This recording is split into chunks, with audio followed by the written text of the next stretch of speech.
My suitcase was already packed when I walked through the door. Not halfway packed. Not open on the bed with a few things tossed in. Fully packed. Zipped. Standing upright by the hallway entrance like it had been waiting for me. My mother was in the kitchen. My father was watching television. Neither of them looked up. I stood there in my coat, still holding my keys, staring at that suitcase. That's when I realized something was very wrong. Let me back up. I'm not someone who dramatizes things. I never have been. I grew up in a house where feelings were inconvenient, where logic was valued more than warmth, and where silence was the preferred response to most problems. I learned early that the best way to survive was to observe. To stay quiet. To notice. I was 31 years old. I had spent the last 6 years working as a financial analyst for a mid-sized investment firm. Not glamorous, but stable. I was good at my job. I was methodical. I paid attention to details that other people missed. 3 weeks before the night I came home to that packed suitcase, I had lost my job. The firm restructured. My entire department was dissolved in a single afternoon. We were given boxes, severance agreements, and firm handshakes. I went home that evening and told my parents calmly. I had savings. I had options. I wasn't panicking. Or at least, I thought I wasn't panicking. What I didn't know then, what I couldn't have imagined, was that my parents had already made a decision about what my job loss meant. Not for me. For them. I had been living in my parents' home for 8 months. This part needs context. 18 months earlier, I had moved back temporarily after my long-term relationship ended. My apartment lease was up. My parents offered the spare room. It was meant to be a bridge, a few months to reset, save money, regroup. I paid them rent. Not a small amount. I paid them $1,200 a month, utilities included, based on what my father said was the going rate for the neighborhood. I didn't question it. It seemed fair. I continued working. I continued paying. I kept my space clean, my schedule disciplined, my presence minimal. I was a good tenant by any standard. I was also their son, which I believed meant something. The first sign that it didn't mean what I thought came about a week after I lost my job. I had been applying for positions, updating my resume, reaching out to contacts. The process was moving slowly, but that's normal. Finance roles at my level take time to fill. I wasn't worried. My mother started asking questions differently. Not how is the job search going? More like have you thought about what you're going to do? Said in a tone that suggested she already knew the answer and it wasn't good. My father stopped making eye contact at dinner. Small things. The kind of things that most people would explain away. A stressful week. A mood. Nothing to concern yourself with. But I noticed. Because I always notice. Then one evening I passed my parents' bedroom and the door was slightly open. They weren't arguing. They were speaking in low, careful voices. The kind of voices people use when they're deciding something and don't want to be overheard. I didn't stop. I didn't press my ear to the door. I walked to my room, sat down, and started thinking. The next few days were quiet in that specific way that isn't actually quiet. It's the quiet of people who are managing information. Who know something you don't. Who are performing normalcy. My mother made my favorite dinner one night without being asked. My father asked about my health, genuinely, warmly, which he almost never did. There was a softness in the house that felt wrong because it wasn't earned. It appeared from nowhere. I recognized that pattern. It's what people do when they've already made a decision and they feel guilty about it. They become kind in the days before. They soften the environment so that when the thing happens, they can tell themselves they were good. That they were considerate. I mentioned to a friend that something felt off at home. She said I was probably reading too much into it. That losing a job is stressful and my parents were probably just worried. She wasn't wrong that they were worried. She was wrong about what they were worried about. I didn't argue with her. I didn't confront my parents. I didn't ask questions. So I stopped reacting. And I started watching. 4 days later, I found the email. I wasn't looking for it. I want to be clear about that. I wasn't snooping through devices or checking accounts that weren't mine. What happened was simpler, and in some ways worse. My mother asked me to print a document for her. A form she needed for her doctor's appointment. She handed me her laptop, already unlocked, already open to her email. I navigated to the document. I printed it. And as I went to close the tab, a thread in her inbox caught my eye. The subject line was, rental listing, beach property inquiry. Her name was in the sender field. The most recent reply was timestamped 2 days ago. I didn't close the laptop. I read it. The email thread was 6 messages long. It began 3 weeks earlier. 3 weeks earlier was the same week I lost my job. Almost the same day. My mother had contacted a property management company. Not to inquire about renting a place. To inquire about listing a place for short-term vacation rental. The property she was listing was described as a 2-bedroom beach house. Coastal location, private access, recently renovated. The listing she was proposing would generate, according to the management company's estimate, between $3,000 and $4,500 per month in peak season. Significantly less off-season, but still substantial. I read those numbers twice. Then I read the property address. I recognized it immediately. My grandmother died 4 years ago. She was my mother's mother, and they had a complicated relationship, distant, occasionally warm, mostly formal. My grandmother lived simply, quietly, and she had one asset of real value, a small beach house she had owned for 30 years in a coastal town about 2 hours from where I grew up. When she died, her will was clear. She left the beach house to me. Not to my parents. Not to my mother, her own daughter. To me. I remembered the reading of the will. I remembered my mother's expression, controlled, unreadable. I remembered my father placing his hand over hers on the table. I remember thinking that my grandmother must have had her reasons, and I respected them without needing to understand them fully. The property went through probate.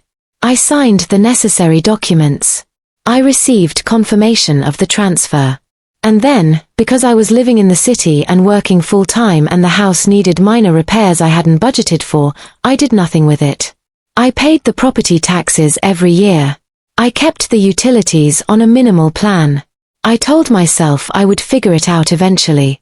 I had not thought about the beach house in over a year. But apparently, my parents had. The email thread was professional and detailed. My mother had spoken with 2 different management companies. She had sent photographs, interior and exterior, that she could only have taken during a visit to the property. She had discussed pricing models, booking platforms, damage deposits, and cleaning fees. She had not mentioned, in any part of the thread, that the property did not belong to her. There was one message where the representative asked who would be listed as the property owner on the management agreement. My mother's reply was brief. She said she was handling it on behalf of the family and would provide the necessary documentation shortly. I closed the email. I printed my mother's form. I handed back the laptop. She thanked me and smiled. I smiled back. I went to my room and sat on the edge of my bed and stayed very still for a long time. I ran through what I had just read carefully, the way I had been trained to run through financial data. Looking for alternative interpretations. Looking for anything that would suggest I had misread the situation. I hadn't misread anything. My mother was in the process of listing a property she did not own for rental income she had no legal right to collect. The property belonged to me. She knew it belonged to me. My father almost certainly knew. And they had said nothing. And then, 1 week after beginning this process, they had packed my suitcase. Not because they were worried about me.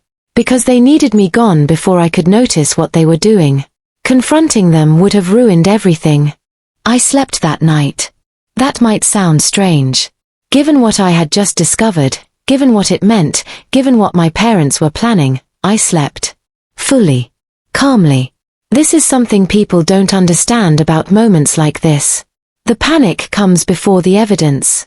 Once you have the evidence, there's nothing left to be afraid of. Fear lives in uncertainty. Once you know exactly what's happening, what you feel isn't fear. It's clarity. And clarity is something I know how to work with. The next morning, before my parents were awake, I sat at my desk with a legal pad and wrote out everything I remembered from that email thread. Every date. Every figure. Every name. The 2 management companies. The representative's name in the most detailed exchange. The estimate figures. The address as written. The language my mother used about documentation. I wrote it all in clean, plain sentences. Then I opened my files. I keep digital and physical records of everything. This is not a personality quirk. This is the result of working in finance for 6 years, where documentation is the difference between a clean outcome and an expensive mistake. I have folders organized by year and category. Insurance policies, tax returns, investment records, and property documents. I found the deed transfer from my grandmother's estate. I found the probate completion letter. I found 4 years of property tax receipts, all in my name, all paid from my account. I found the utility account confirmation, also in my name. I photographed every document with my phone. I uploaded everything to 3 separate cloud accounts, one I had used for years, one I created that morning under a different email address, and one I shared immediately with a person I trusted completely, my closest friend from university, who lived in another city and had no connection to my family. I sent him a message explaining, briefly, what was happening. I asked him to hold the documents without opening them unless I told him to. He replied within the hour. He said, "I've got them. What do you need?" I told him not yet. Just hold them. Then I contacted an attorney. Not a family friend. Not someone my parents had ever met or heard of. I found a property and estate lawyer through a referral from a colleague. I called that morning and explained the situation in the same tone I would use to describe a routine transaction. Because that's what it was, at its core. A legal matter. One party was attempting to monetize an asset belonging to another party without consent or authority. The attorney asked a few precise questions. Had the property been formally transferred to me? Yes. Was my name on the deed and all associated accounts? Yes. Had anyone contacted me to discuss the property recently? No. She said, "Then you have a very clean case." She advised me to document any further communications related to the property, do nothing to alert the other parties, and come in for a formal consultation within the week. I thanked her and scheduled the meeting. That same afternoon, my parents told me I needed to leave. Not in a cruel way. In a managed way. My mother sat across from me at the kitchen table and explained that with my employment situation being uncertain, they felt it was time for me to pursue more independent options. She said they had given it a lot of thought. She said they believed it would be better for everyone. My father nodded at appropriate intervals. I asked how much notice they were giving me. My mother said 2 weeks would be reasonable. I said that was fine. I did not mention the email. I did not mention the attorney. I did not mention the documents I had already uploaded to 3 separate locations or the call I had made that morning. I told my mother I appreciated the honesty and that I would start making arrangements. She looked relieved. Genuinely, visibly relieved. That relief told me everything I needed to know about how certain she felt. She had played it carefully. She had been kind in the days before. She had given me 2 weeks. She felt like she had done this correctly. Over the following days, I moved quietly. I met with the attorney. She reviewed my documents and confirmed the situation clearly. What my mother was doing, or attempting to do, constituted unauthorized control of another person's property. Depending on how far it had progressed, it could constitute fraud. The management company, acting on my mother's representations, could be drawn into a complaint if they executed any agreement without verifying ownership. We agreed on a timeline. I contacted the management company directly, not as the property owner initially, just as an inquiry, asking what documentation they required before signing an agreement. They confirmed they needed a copy of the deed and a signed authorization form. My mother had told them she would provide documentation shortly. She hadn't provided it yet. That was important. That meant nothing had been executed. Nothing was finalized. The plan was still in motion, but it hadn't landed yet. I was still ahead of it. I spent my remaining days in that house doing exactly what I had always done. I woke up at the same time. I ate at the same table. I said good morning and good night. I was polite and calm and gave no indication of anything. My mother asked once how my job search was going. I told her I had some promising leads. She nodded and said she was glad. My father asked if I needed any help with moving logistics. I said I had it handled. And I did. On the last evening before the meeting I had scheduled with the management company and my attorney, the meeting that would make everything official and irreversible, I sat in my room and looked around at the space I had lived in for 8 months. The room I had paid for. The family I had trusted. I felt nothing dramatic. Just the steady, quiet certainty of someone who has prepared for every outcome. They thought it was just another day. It wasn't. The meeting was scheduled for 10 in the morning. I arrived 9 minutes early. My attorney was already there. The representative from the management company came in shortly after. I had contacted them 2 days prior, identified myself as the legal property owner, provided documentation, and requested this meeting. I told them only that there had been a misunderstanding regarding the listing inquiry and that I needed to clarify ownership before any agreement was executed. They came prepared. They brought the correspondence file. My mother's emails were in it. All 6 of them. The attorney walked through the documents in the order they mattered. The deed in my name. The probate letter. The tax receipts. The utility accounts. Then the correspondence, the listing inquiry initiated in my mother's name, representing herself as the party authorized to manage the property. The management company representative looked at the timeline. Looked at the documents. Asked one quiet question. Was the owner, yourself, aware of this inquiry at any time? I said no. He closed his folder and said he appreciated me reaching out before anything was executed. He said they had protocols for exactly this situation and that they would be issuing a formal communication to the other party indicating that the inquiry could not proceed. He also said they would be flagging the account in their system.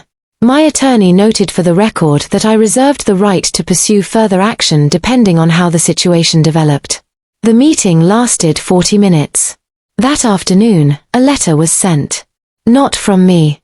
From the management company, in their official capacity, informing the party who had initiated the listing inquiry that they were unable to proceed based on verification of ownership and that any further representation of authority over the property in question would be referred to their legal team. I know this because the attorney had requested a copy of the outgoing communication. I also know what happened at my parents' house that afternoon because my father called me. He didn't mention the letter directly. He said my mother wasn't feeling well. He asked if I was okay. He asked where I was staying. His voice had a quality I hadn't heard before, thin, careful, like someone walking across ice they weren't sure would hold. I told him I was fine. That I had found a place to stay. That I hoped my mother felt better soon. I didn't tell him where I was. I didn't explain anything. I just said I was fine, and I let the silence do the rest. 3 days later, my attorney sent a formal letter to my parents. It outlined what had occurred. It identified the property and the ownership documentation. It described the management company inquiry and my mother's representations. It stated clearly that no legal action was being initiated at this time, but that the matter was documented and that any future attempt to access, list, rent, sell, or represent authority over the property would result in immediate legal proceedings. The letter was measured. Professional. It did not use words like fraud or theft. It didn't need to. My parents never responded to the letter through counsel. What my father did, 4 days later, was send me a text message. It said, "We should talk." I replied, "I agree. Have your attorney contact mine." He never did. I drove to the beach house on a Saturday in early autumn. I had not been there in almost 2 years. The drive took just under 2 hours. I had the windows down. The road narrowed as I got closer to the coast, the trees thickening on either side, the air changing the way it does when you're near water. The house was exactly as I remembered it. Small, white, slightly weathered. A covered porch facing west. A narrow path through tall grass that led to the water. Inside, the furniture my grandmother had chosen, simple, old-fashioned, everything in its place. I sat on the porch for a long time. I thought about my grandmother. About why she had left the house to me and not to her own daughter. I don't think I fully understood it when I was 27 and sitting in that lawyer's office. I think I understood it better now. She had known something I was still learning. That some relationships only look like love from a distance. I'm not angry at my parents. I want to be clear about that, because I think people expect anger in a story like this. They expect a confrontation, a scene, raised voices, and old wounds split open. That's not what happened. What happened was quieter and more permanent. My parents made a calculation. They decided that my unemployment made me less than worth protecting. They decided that a property I owned, one left to me specifically, deliberately, by someone who had her own reasons, was something they were entitled to. They packed my suitcase before I could notice. And when I noticed anyway, I did what I have always done. I documented. I prepared. I acted through the right channels. No one went to prison. No one lost everything overnight. What my parents lost was access to the property, to the plan they had made, and to the version of me that would have let it happen. That version doesn't exist anymore. I listed the beach house that winter. Not through a management company. I handled the short-term rental setup myself, carefully and legally, with proper insurance and documentation at every step. It generates enough income to cover its own costs and then some. I visit when I can. Mostly in autumn, when the town is quiet and the tourists have gone home. I bring coffee and a book and I sit on that porch and I watch the water. It's a very good house. My grandmother knew what she was doing. I still think about the moment I came home and saw that suitcase standing in the hallway. Packed and zipped and waiting. How my parents didn't look up. How the whole house felt arranged, staged, like a decision had been made and all the air had been let out of it. I thought I was coming home. I wasn't. I was being removed. But that's the thing about being removed from a place you thought was yours. Sometimes it turns out the real thing, the one that was always yours, the one that was chosen for you by someone who understood something others didn't, was somewhere else entirely. 2 hours down the road. Facing the water. Waiting. That night, everything was quiet.